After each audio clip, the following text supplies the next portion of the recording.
Yeah, my name is Kim Suarez. I'm founder and CEO of small Finnish game company Kukkouri. We have been doing games for past 6 years with that team. And lately, I have noticed that influencers are more and more valuable and important for any game developer. And Roni back here is, I dare to say, the leading Finnish influencer YouTuber. The most watched, at least, currently.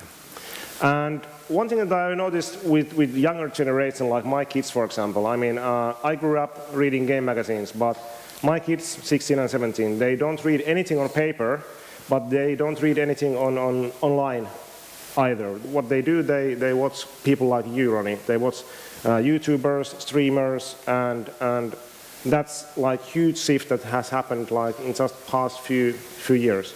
Yeah, like during the last 1 year, I have gotten like 200 emails from different kind of gaming companies and music producers asking me to like collaborate in some way.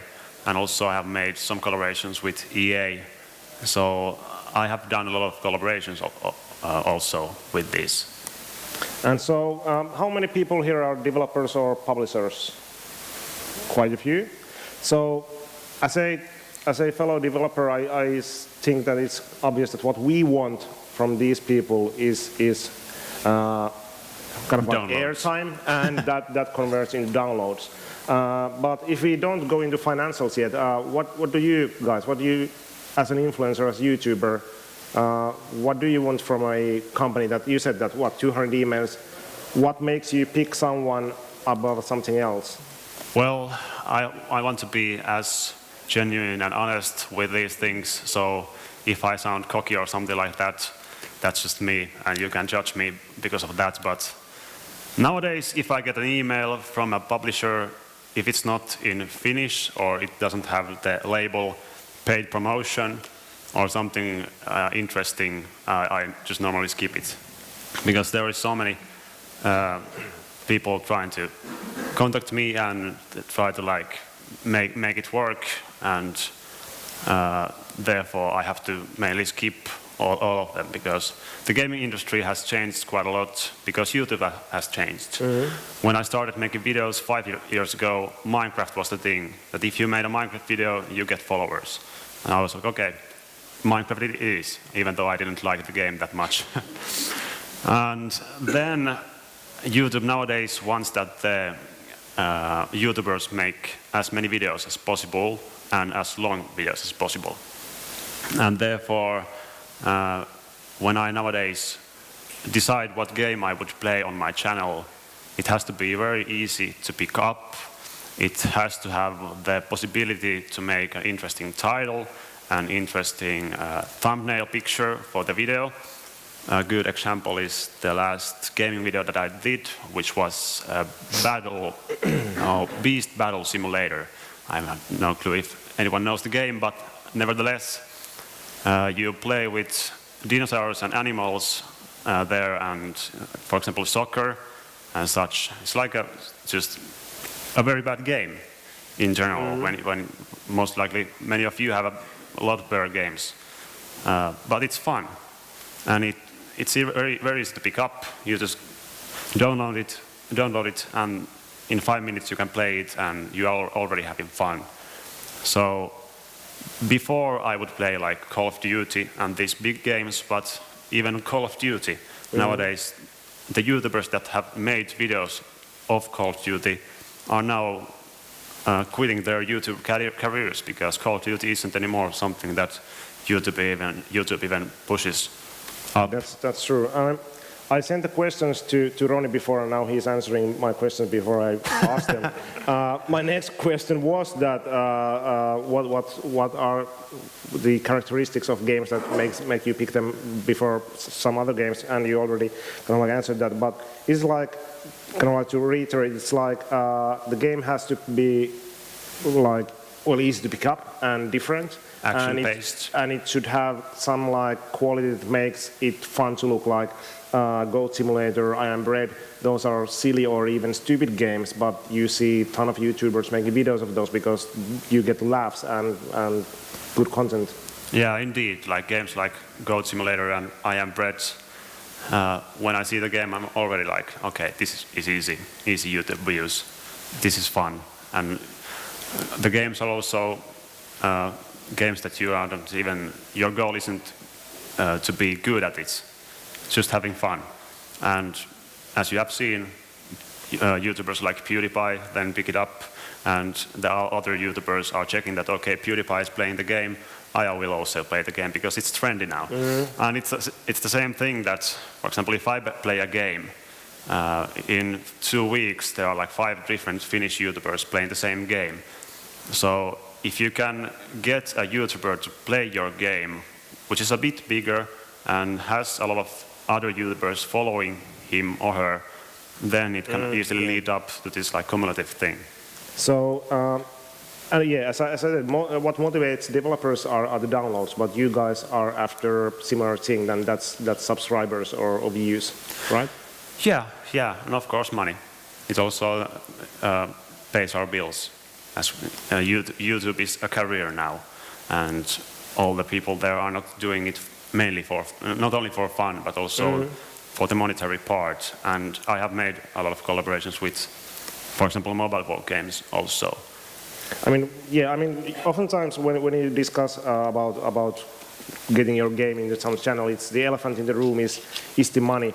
If you're talking to some YouTuber like in face-to-face or via email, it's like you might be like dancing around the issue of at some point you have to ask like, do you want money for this or whatever, and you don't want to kind of like offer the money at first because maybe he's going to do it without money and you don't want to like pay, you don't have to and whatnot. It's always awkward, but it's business. And still many developers that I talk to, when we talk among ourselves, we kind of like shun from the idea that we should pay for that kind of like promotion or exposure.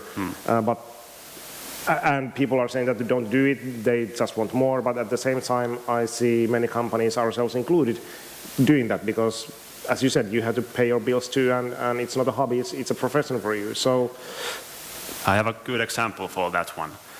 Like, let's say, a bit over 1 year ago, a company contacted me, offering me, I think it was like 400 euros, and that I will play the game and have fun with it. And I was like, okay, I will play this game. I checked the game out, of course, before that, okay, yeah, I will play anything. I checked the game and I was thinking that, okay, I can play it against my brother and have fun with it. Then I had fun with the game, but, and we made the video, it got like 80,000 views, which was pretty good for my channel back then. And then the game didn't go up on the downloading lists on iOS, and they were like contacting me that, what happened? Like, why aren't we getting downloads? Well, it's not my job. It was my job to have fun with the game, and then my audience will then decide whether they will download the game or not. But I'm not sure whether it's just something. So the expectations might be too high from the developer's side? Well, might be as well, but there might be something a bit deeper at the same time that I didn't feel any kind of connection to the company. They were just like contacting me that here is the money, have fun with the game, and we want to see it first. And they were like also trying to control a bit what I will do, that okay, the loser then has to make some kind of a penalty. And possibly because of that, it also hindered my feelings for the game's success. But then there is different situations. For example, with EA, they are asking me to go to London to play their game. And at that point, I don't even think about like getting money out of them. The experience is already enough. And in your situation, Kukauri asked me to go to Kotka and have fun, check out how the game is done and such, and I had a blast there. And through that, I created this kind of a like mutual feeling that I want you to succeed because you're a friend. You are willing to like help me to do my job, and also I then want to help you back. So like having this kind of a connection in some way, I think it's also leads to better outcome. Yeah, and I think that your subscribers and viewers will kind of like see that as well. But Yeah, like one thing is studio. that if you do get paid, for example, in the 400 euro case or whatever, do you kind of like state that in the video? And if you do, I mean, do the followers kind of like take a negative stance immediately when they know that, okay, Ronnie is making this video and he seems to enjoy, but they are paying him, so it might not be, or... Yeah. Nowadays, because I have made so many collaborations, and normally they are like better videos than my normal videos because I'm getting paid to do them, so I really want to focus on getting the best out of it. Because my audience is already, it's normal for them to see a video that is brand collaborated, then I don't think that they have a problem with it. And I have a story also. My first collaboration was with a manufacturing company that made Minecraft, like, what is this, wristbands, yeah. which was basically a USB stick that you could put your Minecraft world to that stick and then put it around your hand, and then you can go to your friends and play your Minecraft. And it costed 100 euros, basically a USB stick, and I was like, just send me one. That is the coolest thing. A company thinks that I'm that valuable that they will send a 100 euro thing, whatever it was, to me. And I will, of course, make a video out of it. I had like 30K subscribers back then, and that was the first collaboration. And then I made a video of the, whatever it was. Yeah. And it was so bad. Like, no idea to purchase that thing. But yet I was still like, well, it was a nice company because they sent it to me, and for some reason someone would even use this.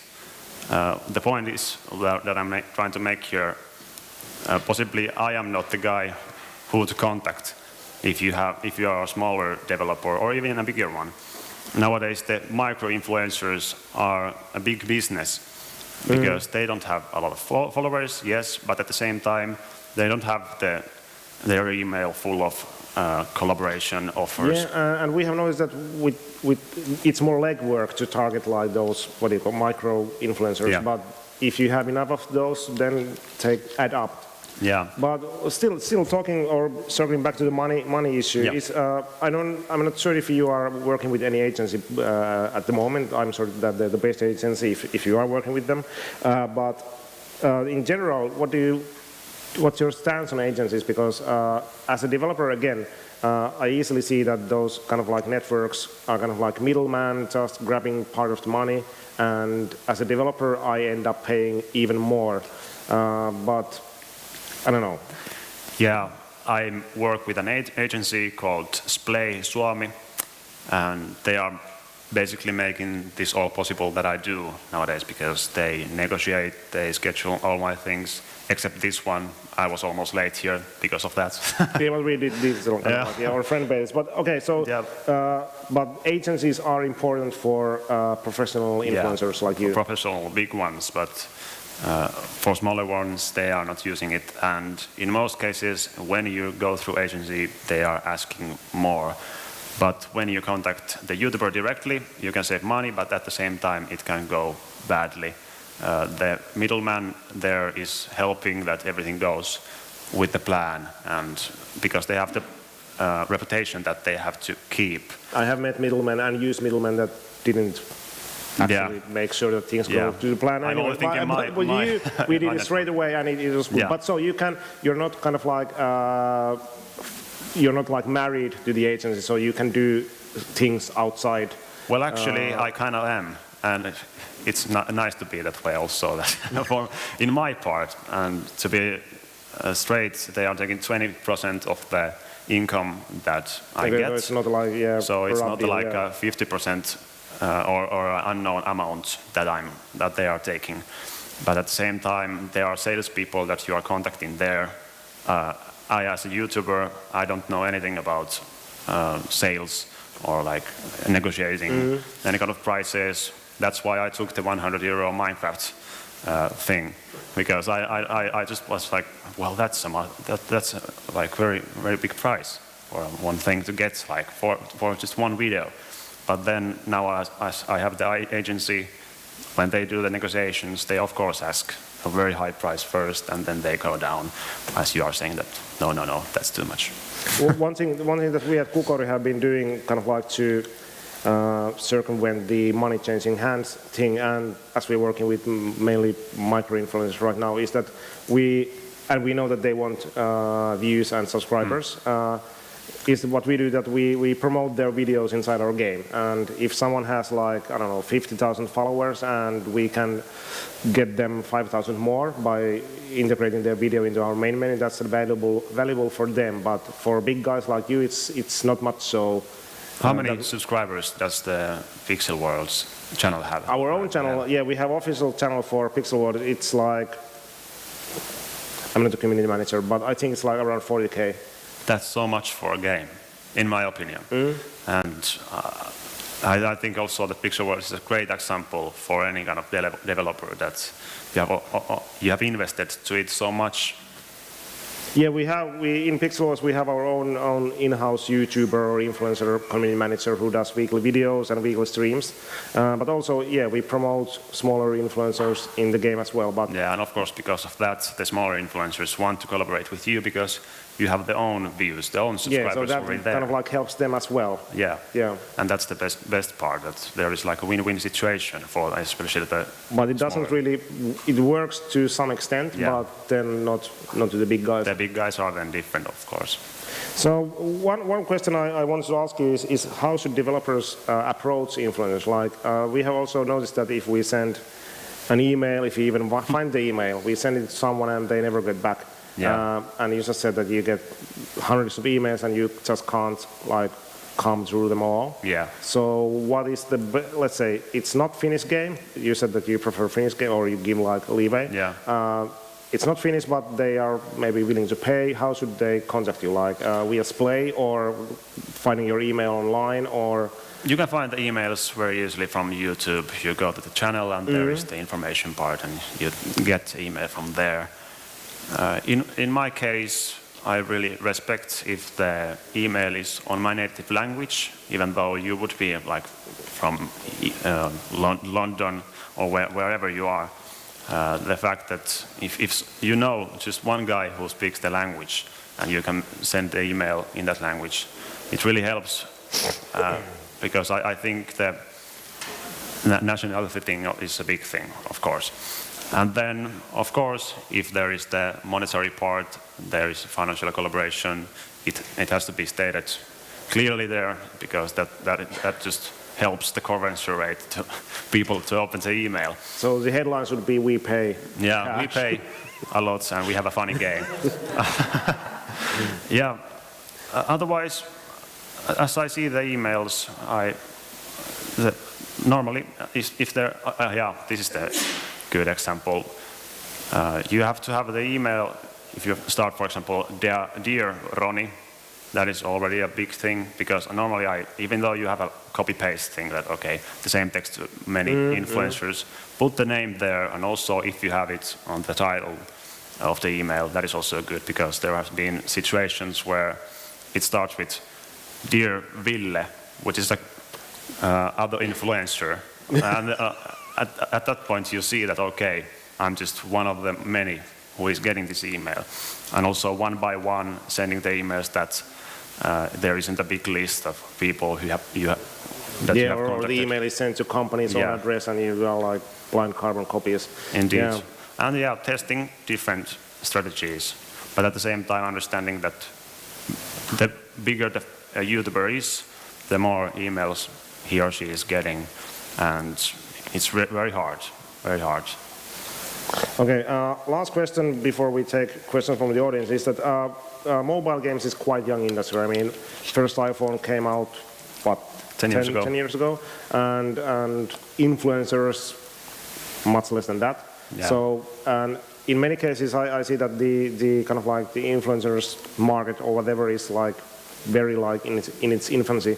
So where do you see it going like in 5 years or 10 years or 20 years? Is it still going to be there? Some game companies are saying that YouTube shouldn't allow influencers because they are exploiting games that developers make and it's like unhealthy for or whatever. But or do you see it consolidating so that there's going to be just like more and more like networks with big influencers and the micro ones are going to go away? Or well, I'm sure that the professionalism is going to rise, that more and more YouTubers are now professionals, that is their career, and then it's not like just like hobby thing anymore.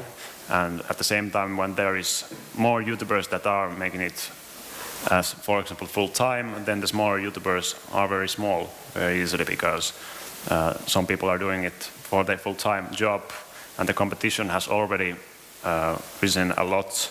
Many channels on YouTube have gone away. Like a good example is a channel called Sky Does Minecraft. 12 million subscribers, and channel is dead because Minecraft. The whole game was only playing Minecraft. And 12 million subscribers. This is also a good example for the. That is, yeah. For the fact that people say to me, I have 280,000 followers on YouTube, and people are saying that why don't you go to abroad, to bigger markets, speak English on your videos? Well, mainly because of my English, but the other fact is that so many channels have over a million followers even, and they get less views per video when compared to me. And companies are saying that there is two YouTubers. The first one has 280,000 followers, as in me, and the other one has 1 million followers. And they are like, well, of course we are going to invest in the 1 million guy because he has so many subscribers. But at the same time, the views that they are getting per video are like 20K people. That's what Jake, our community manager, is telling me, that the views are actually more important than the followers. Yeah, it's so sad to see. Even so many gaming like teams and companies are contacting these big YouTubers because they have many subscribers. So I would love to talk to you more, but we have to take a few questions if we still have time. So is there any questions?